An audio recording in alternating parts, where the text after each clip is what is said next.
欢迎来到新兴消息频道，请订阅频道，所以大家不要错过当天最热门的新闻。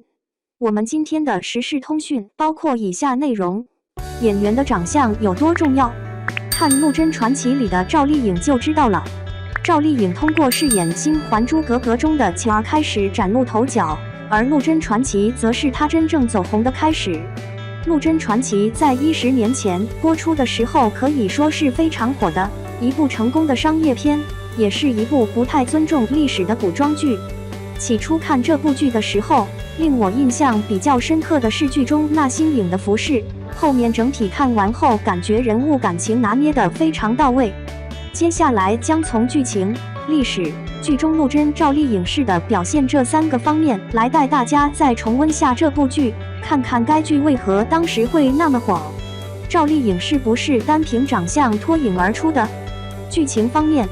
第一，职场奋斗升迁。古代也许没有职场这个词，但用现代的话来说，陆贞的那个不也是一个稍显特殊的职场吗？这个社会最不缺的就是打工人，自然就少了职场。不管是现在还是该剧当时播出的时候，职场往往都是比较热门的话题。在封建社会结束之前，读书识字考状元，然后奋斗升官等等，这些事似乎都是男人的专利。在那个男性独霸的古代职场中，冷不丁冒出个美女一路奋斗，再一路升官，不正是职场的一个新鲜话题吗？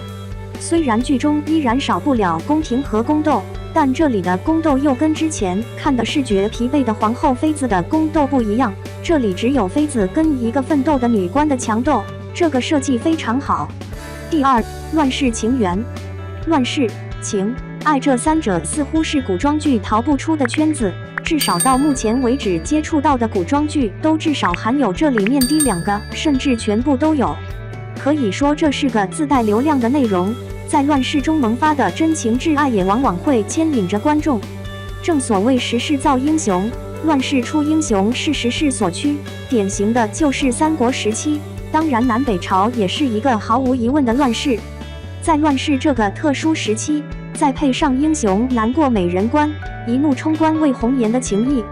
可以说爱情、亲情、忠义是影视片一个永恒的主题。特别是特殊历史时代背景下的英雄美人的故事，只要拍得不那么差劲，观众还是不少的。就像三国时期的吕布貂蝉这个故事，都不知各种翻拍出了多少版，但每次出来依然不缺乏观众。第三，帝王专宠下的跌宕情节设置。由于古代实行的不是一夫一妻制，官宦贵胄往往都是3妻4妾，皇帝更有3宫6院72嫔妃。在此背景下，当观众看到某位95之尊的帝王居然可以做到为了红粉佳人而力排众议的钟爱一人，且至死不渝的话，这情节听着都感动，更何况在剧中看到了，当高湛堂堂一国储君，却知钟情陆贞，只愿娶其一人，甚至坐在一人之下万人之上那个宝位时，仍然可以名负天下人，绝不负陆贞，此一幕观众能不感动吗？当陆贞奋发一世，终于如愿以偿的官居高位，依然情种高湛，生死相随，此一幕你不感动吗？第四，不合时宜的平等爱情。在古代，父母之命媒妁之言，连爱情都是建立在3从4德的基础上，哪来的平等？尤其是跟皇帝之间就更加不用说平等了，连爱情都是虚伪的多。陆贞传奇里的这方面的设计就非常好，很符合现代人对爱情的期待，而不是一味遵循传统爱情观，这点是难能可贵的。为何这么说呢？看看《步步惊心》就知道了，里面的若曦是从现代穿越过去，可她的爱情也不得不屈从于帝王。但是《陆贞传奇》中陆贞和高湛的爱情，一开始起码算是平等的，当时2人间没有身份阶级差，至少此时的爱情是不依附于权力和地位的。后面知道身份后的发展也比较符合现代人思维。历史方面，上面的剧情方面可以说是《陆贞传奇》这部剧的优点，接下来的这块历史方面的内容，可以说妥妥是这部剧的不足之处，或者说是十足的缺点或槽点更合适吧。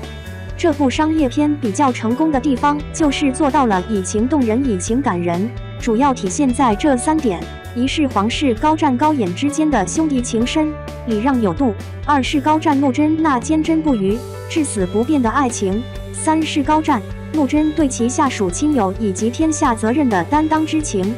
剧情是感人的，但回到历史这块的话，就颠覆大家的认知了，也称为被大家吐槽的最厉害的地方。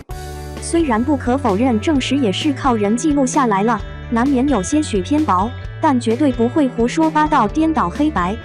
第一，史书记载北齐王朝历时28年，期间共经历6位皇帝。但高姓皇家被后人称为封建社会时期著名的禽兽家族。比较出名的事件有开国帝王高阳残害手足，虐杀子侄，至于高湛残害宗室，杀杨殷，废高殷，也是人尽皆知。所以何来的兄弟情深？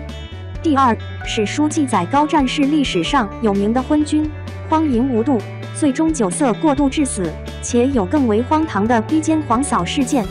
这样的皇帝跟陆贞传奇中对爱情至死不渝的那个高湛简直是2个人。所以北齐昏君高湛不可能像陆贞传奇中的那样。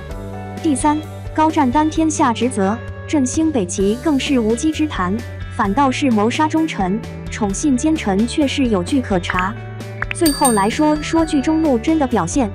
抛开历史问题的话，《陆贞传奇》这部剧还是不错的，剧中陆贞的表现更是非常励志。我非常喜欢陆贞这个角色及其所代表的形象，在她的身上也可以看出国内编剧价值观的变化，这点暂不提。陆贞是一个典型的成长者，是个美女，更是个优秀的成功者。职场升迁方面，陆贞一开始就表现得与众不同，很有能力，能识文断字，古代女性很少读书的又会致辞。更重要的是勤快和实诚，在做宫女时就能吃苦又勤快，再加上自己实诚待人，终于得到贵人的青睐，成为一等宫女，然后又因为会瓷器成为8品女官。一路打怪升迁的道路上，从来都不是一帆风顺的，可以说是布满荆棘。无论是面对上级的刁难，还是下面人的不服气、不服管，陆贞都可以通过自己的能力巧妙化解。再加上自我严格要求及带头做事的品格，慢慢的赢得大家的认可。说着似乎挺简单的，但做起来的困难度或许只有经历过的才知道。除此之外，陆贞在自己的任职期间，也慢慢清楚适度的心机与手腕才是生存之道。因为受到关系户的排斥，陆贞被迫调任，直面心狠手辣的宿敌阿碧。通过跟阿碧的相处，让他明白了人心难测，并且在之后的打怪路上，他每次都可以及时复盘，并总结出自我升华的内容，从而武装自己，一步步走到他想到的那个职位。剧中陆贞除了职场升迁外，还有一部分很重要的剧情，就是他与高湛的感情。在感情这里，陆贞也是十分有主见的，不是大家常说的处于恋爱中的傻白甜女主。陆贞的感情也像大多数情侣那样会有磕碰争吵，但面对感情的考验时，在争吵之后会反思捋清双方的行为，并给予对方一定的包容，这一点让我非常感动。是的，陆贞会冲动，也有识人不清之时，但她没有倔强到一直固执己见，她乐于倾听别人的意见，并汲取其中之精华来弥补自己的不足。从冲动鲁莽到冷静沉着，凡事都留后手，从赏罚不清到凡事井井有条，陆贞的成长很励志动人。最后看到这里，想必大家也清楚了演员的长相有多重要了吧？无可厚非，演员的长相是很重要，陆贞长得美丽动人也是她的优点之一。但一个角色、一部剧的优秀，靠的不单单是演员的长相，还有演技以及剧本对角色的塑造，最后还有剧情的设计。今天就为大家分享到这，你认为《陆贞传奇》这部电影怎样？赵丽颖的表现跟去年在《风吹半夏》中比，哪个更优秀？